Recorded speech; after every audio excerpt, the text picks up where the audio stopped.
La prépondérance de l'islam dans les îles se traduit par la présence de nombreuses mosquées. Zanzibar fut un carrefour intellectuel pour les écrivains et les penseurs musulmans de la côte africaine jusqu'aux Comores. Au XIXe siècle, Zanzibar est une plaque tournante du commerce des esclaves et de l'ivoire.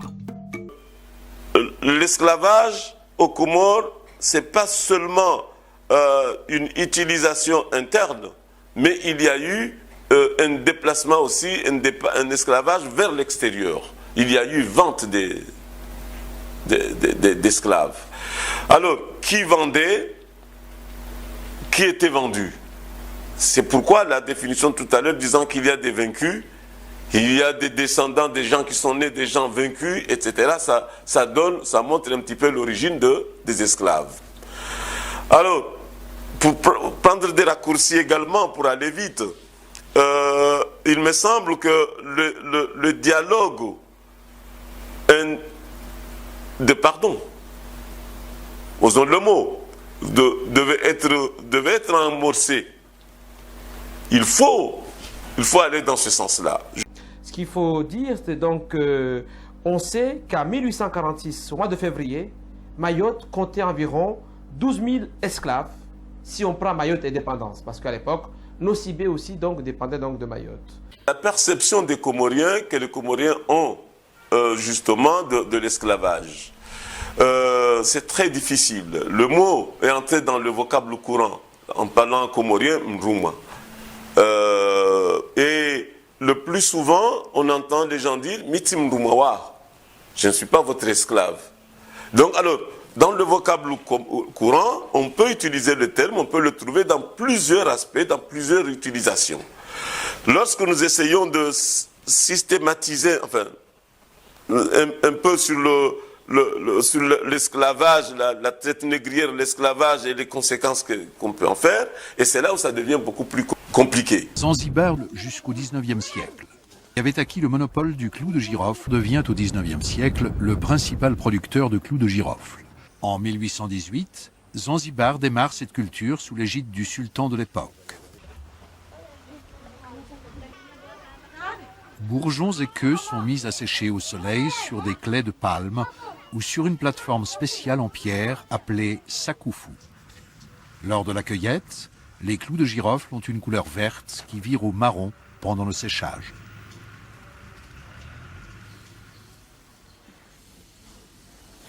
Dès 1820, la population de la ville de Zanzibar passe de 5 000 à 200 000 habitants en 10 ans. L'opinion internationale commençait à peser sur les trafics des esclaves et il fallait trouver un palliatif pour le manque à gagner. Les plantations de girofliers prirent une extension importante dans les années qui suivirent, augmentant aussi la main-d'œuvre liée à l'esclavage. Mais du coup, l'esclave aux Comores, nous avons cherché une définition. Qu'est-ce qu'un esclave aux Comoriens? En comorien, donc on nous dit, un esclave, c'est quelqu'un qui est déchu de ses droits civiques. Harehwa. Yarehwa. Donc, une deuxième définition nous dit, un esclave, c'est quelqu'un qui est vaincu. Donc, alors, il y a un mélange de sens, de définition et d'utilisation du terme. C'est pourquoi je disais au début que le mot est entré dans le langage courant. Donc, très difficile donc, de donner, de dire que l'esclave, c'est le modèle qu'on a en Europe. Il est vrai que l'on peut distinguer dans l'acceptation comorienne deux types d'esclaves. Il y a l'esclave, je reviens à ce que j'avais dit tout à l'heure, l'esclave makoua, c'est lui qui est importé. Mais il y a aussi ce qu'on appelle les esclaves d'origine Bashindwa, Harmankolo. Donc, au cours d'une guerre, etc. Donc, deux définitions, enfin, deux éléments qui définissent un petit peu ce que c'est que l'esclave aux Comores.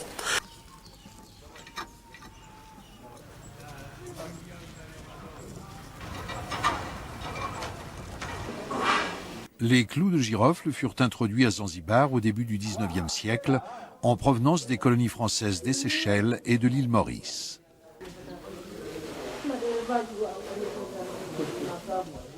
Mais l'esclave également, c'est devenu un mot générique, lorsqu'on veut parler de noir, on dit qu'il est esclave. Alors que la société comorienne est majoritairement noire. C'est un petit peu la principale difficulté. Et du coup, il y a un terme qui ne signifie pas noir, qui ne signifie pas esclave, mais qui est souvent utilisé pour désigner ces catégories de gens utilisés, c'est mchenzi. Donc, alors, tous ces éléments mis ensemble nous permettent effectivement de définir ou de voir un petit peu quelle perception on a de ce que c'est que de l'esclave. Qu'est-ce qu'un esclave?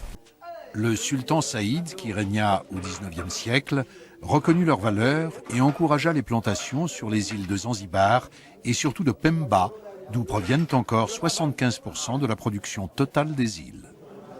Ces différentes activités politiques, culturelles, maritimes, agricoles, avaient attiré une population composite d'Arabes, d'Indiens, d'Européens, d'Africains et de Comoriens.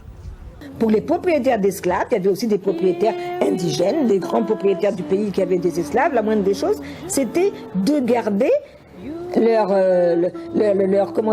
outil de travail en bonne santé. Il y a eu un esclavage à Mayotte, un esclavage assez paternaliste. Les premiers maîtres d'esclaves sont arabes, sultans. Ils s'installent dans l'île avec des serviteurs africains. L'esclavage est aboli en 1846 à Mayotte par une ordonnance royale. Date à laquelle le roi des Français Louis-Philippe abolit l'esclavage. Mayotte fut ainsi le premier territoire français où l'esclavage fut aboli, avec une conséquence inattendue. Le statut des esclaves n'était pas si mauvais que ça ici. Et quand on a laissé le choix aux gens, voulez-vous être libre et travailler pour les planteurs pour des sommes modiques, parce qu'il fallait qu'ils remboursent leur affranchissement pendant quelques années. Les engagés ont beaucoup plus souffert, ont été beaucoup plus maltraités par les colons que les esclaves qui étaient avec les maîtres arabes ou féodaux. Les maîtres d'esclaves, c'était des Noirs. Il y avait des grands propriétaires indigènes. Par exemple, il y avait les plus cossus, c'était Hamadi Bakari, il y avait Ousseni Akida, Mohamed Ben Hamadi. Et d'ailleurs, il y a eu que Mohamed Hamadi, au moment de l'affranchissement, il avait déjà affranchi ses esclaves dès 1846. C'est le seul qui est resté à Mayotte. Les autres sont tous partis. Une ordonnance qui n'a pas été accueillie avec enthousiasme, ni par les colons, ni par l'administration. Ils craignent le départ massif des esclaves. Débutent alors les contrats d'engagement. Les Noirs ont obligation de travailler pendant 5 ans pour l'État. Les engagés arrivent d'Anjouan, de la Grande Comore, d'Afrique. Ils travailleront sur les plantations. L'administration avait alors de grosses ambitions dans le domaine sucrier et ne pouvait se passer d'esclaves.